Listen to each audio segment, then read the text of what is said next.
Ансамбъл Гоце Делчев по хореография на Асен Павлов изиграха за вас този танц. Продължаваме сега с гостенката, за която отдавна питате. Тук ни е дошла вече Пирина Веселинова. Айде, Пирина, сега те ни е подготвила една песен и да ни каже някакви смешки, но най-напред да изпее песента, каква ни е подготвила. Сос макараш, майчинку, сос мамо мриш. Доще време, майчинку, и за мене. Доще време, майчинку, и за мене. И за мене, майчинку, да споменваш. И спиш, има, майчинку, на вратона. На вратона, майчинку, нарезено.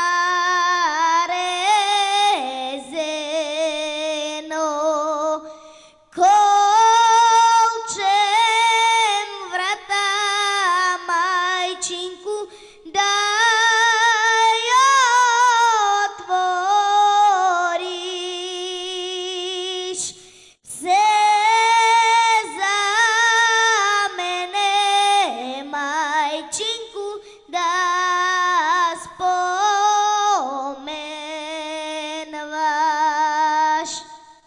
И спиш, има, бубайку, на Самаре. Колчем конче, бубайку, да я оседлаш. Колчем конче, бубайку, да я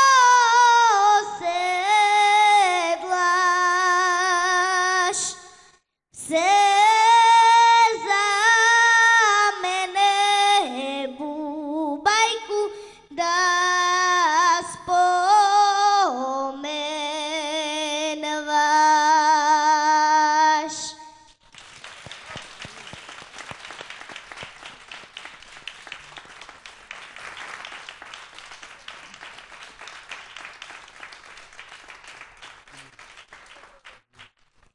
Добър вечер!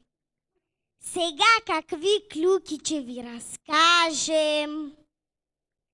Трънчанин отива в браснарницата и браснярят го пита: как желаеш да са ти мустаците? Вирнати нагоре или спуснати надоле? Он рекъл: ето така, какво е значението? Ако са вирнати нагоре, търсиш млади. Опалянга. Ако са спуснати надоле, средна възраст. Он рекъл: бея ти всеки случай, един ми го напръчи нагоре, път другия ми го спущи надоле. Баба Ваца отишла у фурната за леп и рекла: амо ми жени, ма гледате ли този филм за Капитан Петко войвода? Ма убав, сръце ни се напония със старецо. Обаче ти от енергото, сръце да ги яде, земята изгаси от токо, да на свещи сме го догледали.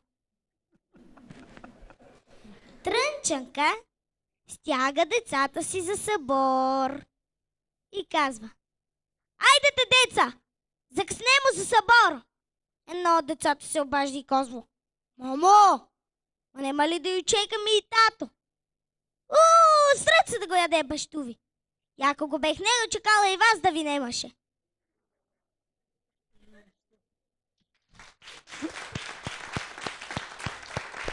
Алеле! Па я забравих. На 23 април сите българи у НДК на концерт на Гуна Иванова.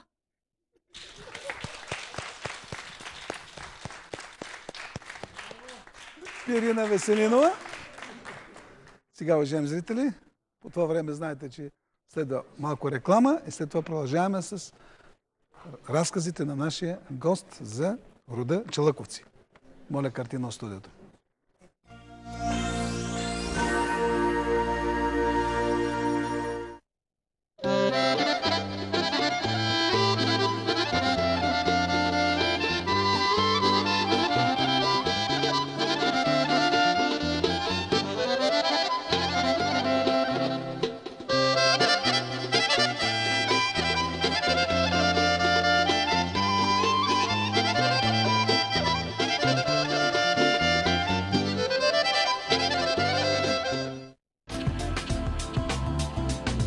Идва пролетта, нека я посрещнем напълно подготвени. Базар Илиянци Пловдив предлага за това.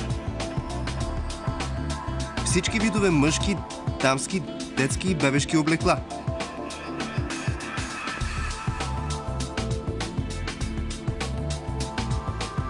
Изключително разнообразие от мъжки, дамски, детски и бебешки обувки.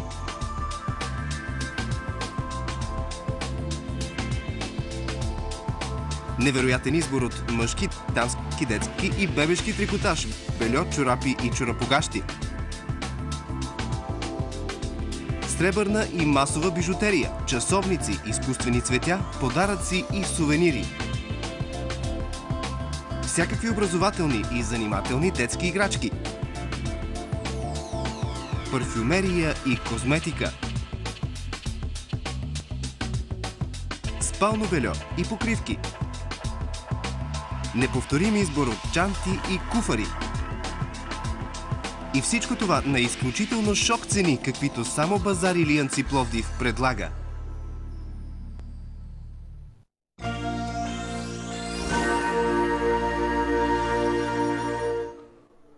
Уважаеми зрители, седенката продължава със следващия въпрос към нашия гост. Каква е дейността на Чалъковци в Пловдив и Българско за развитието на националната просвета? За развитието на националната просвета, забележете, уважаеми зрители, а не като министър Вълчев за съсипване на националната просвета. Тук предварително се сещам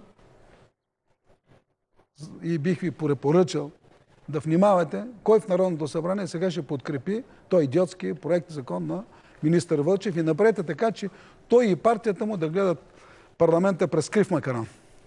Защото вижте как сега ще видите как са се борили хората за нашата българска просвета, която някои полуидиоти искат сега да я съсипат.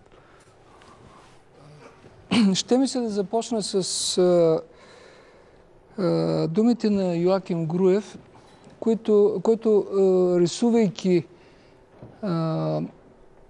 обстановката в Пловдив тогава, когато идват чалъковци.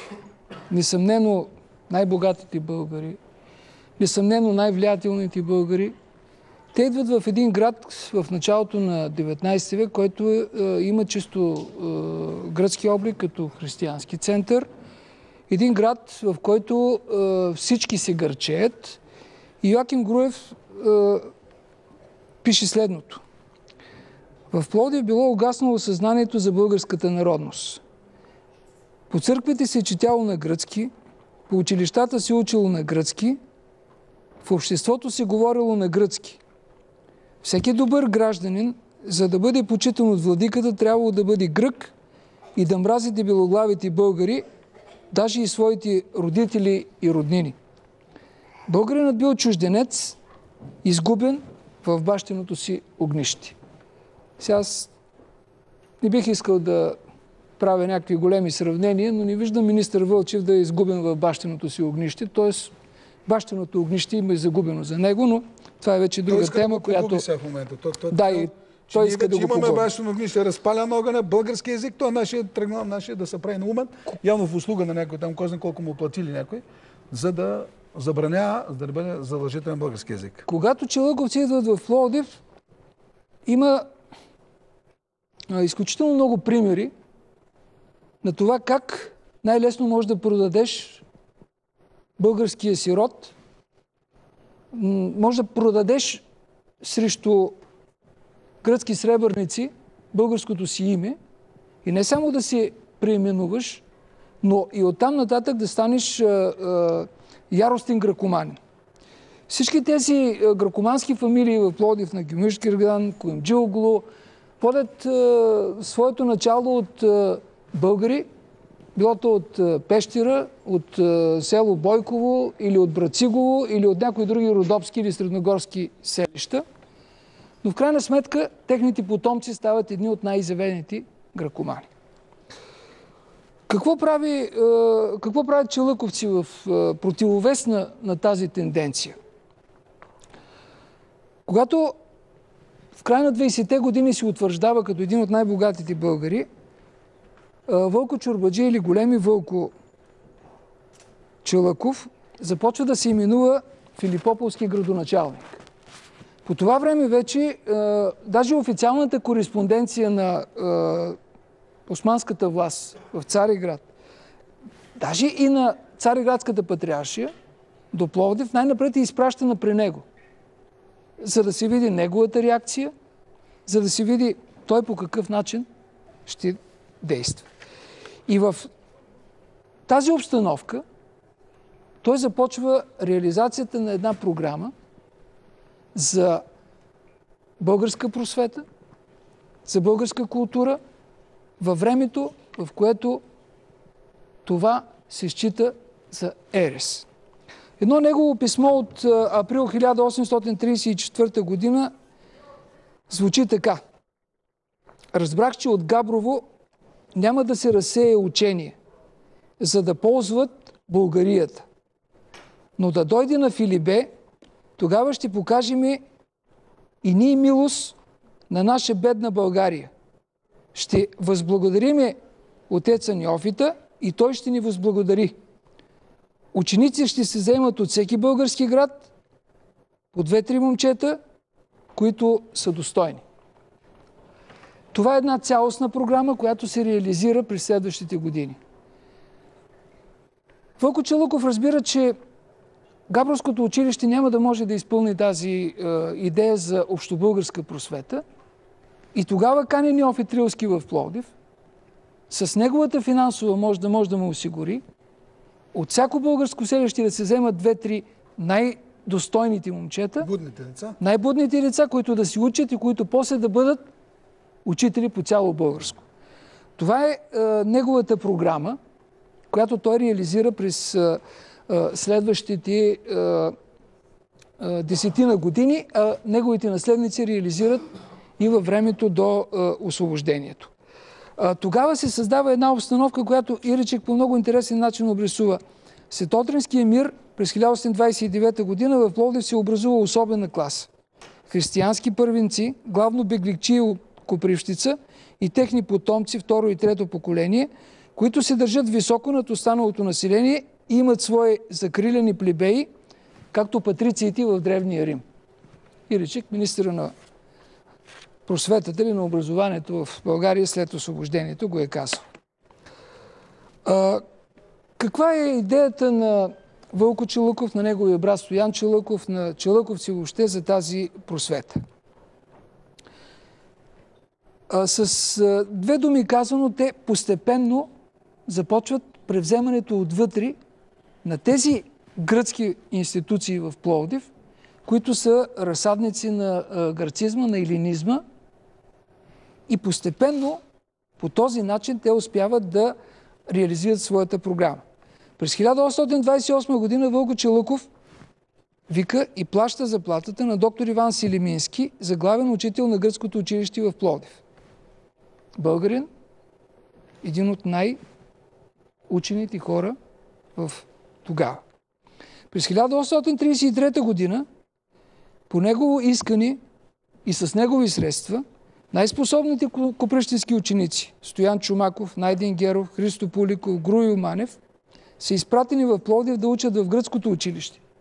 Той поема всичките им разноски. През 1834 година той изпраща за учител в Копривщица Захари Круша, прославен като най-добър даскал по това време, а през 1835 година го изпраща в Габрово при Неофит Рилски, за да усвои взаимоучителната метода, която веднага прилага в Копривщинското училище. Същата 1834 година за собствени средства Вълко Чолъков отваря в Пловдив училище с идеята то да стане първото българско епархийско училище. Тази идея е трудно реализуема в този момент. Няма достатъчно ученици, гръцкият отпор е особено силен, но постепенно, година след година, той започва да я реализира. През 1837 година изпраща Неофит Рилски за учител в Копривщица, за да поддържа духа на българското училище. През 1836 година той, виждайки, че това ново училище в Пловдив не може да играе ролята на средоточно българско училище, финансира със собствени средства изграждането на нова училищна сграда в Копривщица, осигурява Неофит Рилски като учител, за да може Копривщинското училище да замести Пловдивското. Не му е дошло просто още времето. Копривщинското училище става разсадник на българщината. Там се учат Христо Пуликов, Найден Геров, Калис Луков от Сопот, Кисари Поп Василев от Казанлък, Атанас Чолаков от Дупница, Васил Чолаков от Панагюрище, Йоаким Груев. Всички те продължават да разсаждат тази българска идея.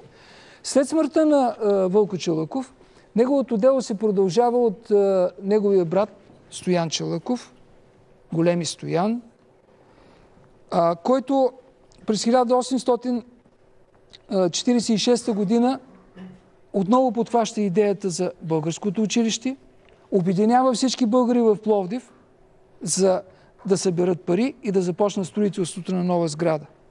През 1848 година към храма Свети Георги в най-българската махала Мараша той създава първото чисто българско училище. С негови средства, на негов имот, сам построява сградата. През 1849 година построява храма Свети Иван Рилски и българско училище към него. И за да достигнем през 1850 година, когато наистина идва времето за създаването на първото епархийско българско училище, което става и първата гимназия в българските земи. Това е училище, което носи името Свети Кирил и Методи, за което чорбаджи Стоян създава един фонд за издръжка около 1 милион български лева. И тогава той вече извиква Найден Геров от Копривщица и това училище започва своя възход, за да се превърне още преди освобождението в първия български университет, макар и да няма този статут. Това училище подготвя огромната част от учителите за Мизия, Тракия и Македония и по този начин се реализира великата идея, предначертана още през 1834 година от Вълко Чолъков. Ето, уважаеми зрители, вие видяхте един човек, българин, бизнесмен, който върши 1000 пъти повече работа от днешния министър, който отваря училища, днешния министър затваря училища. Направете си сметка и сравнение за какво става въпрос. Продължаваме с следващата песен, която е подготвила Костадинка. Години пусти опустели. Оркестъра малко се размързаляха. Айде си.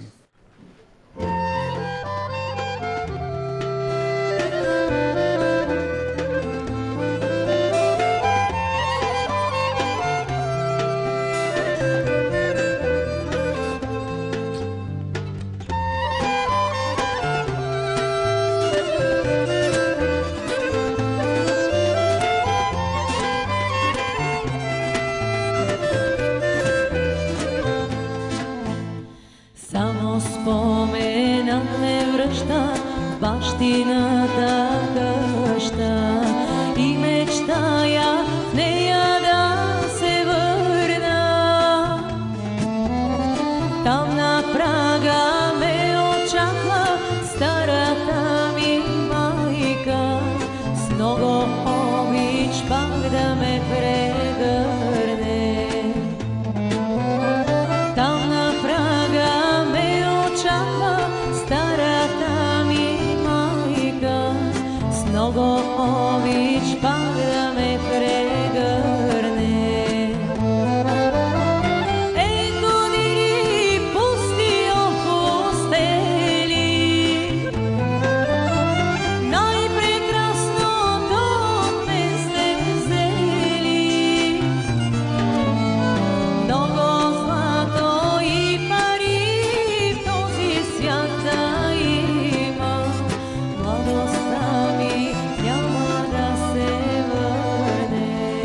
чакат моите другари.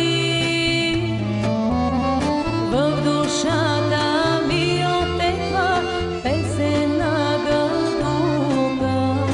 Още помня майчината Люка. В душата ми отеква песен на гадука. Още помня майчината Люка. Ей, години пусти опустели, най-прекрасното от мен сте взели. Много злато и пари в този свят да има, младостта ми няма да се върне. Ей, години пусти опустели, най-прекрасното от мен сте взели. Много злато и пари в този свят да има, младостта ми няма да се върне.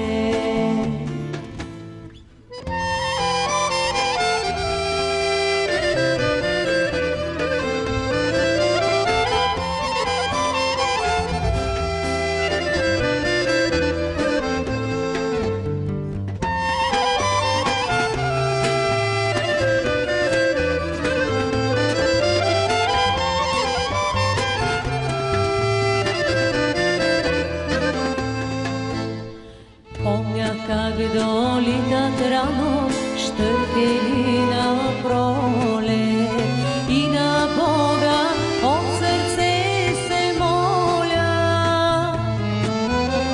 Живи и здрави да се върнем, че ни домиляха бащиния дом и родна стряха. Живи и здрави да се върнем, че ни домиляха бащиния дом и родна стряха.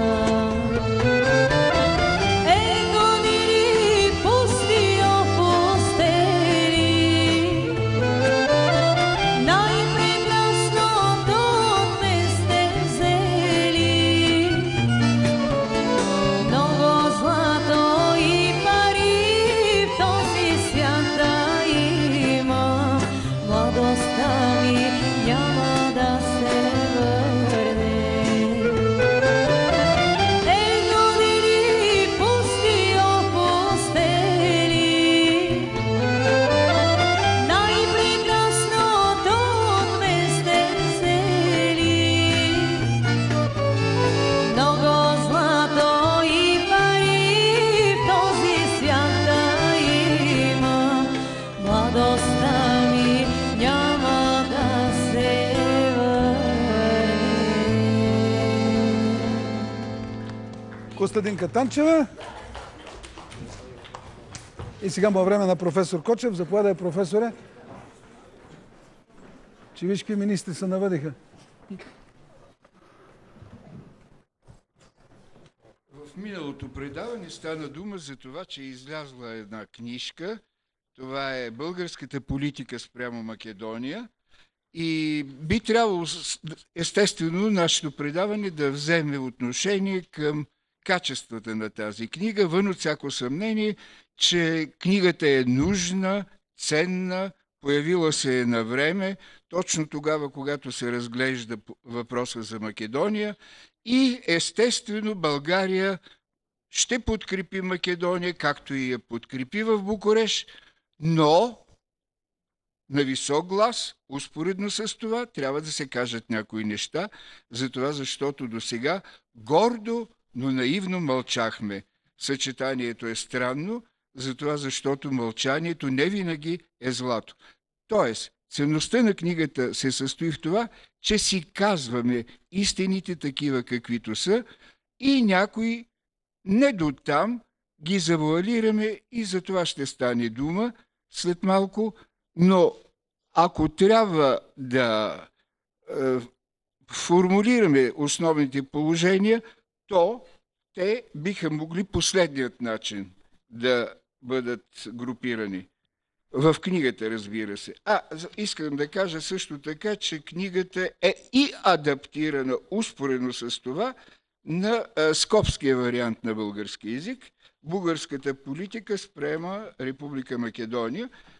Аз мисля, че това не е най-страшно, тъй като ние гледаме на този вариант като на нещо от рода на швейцарския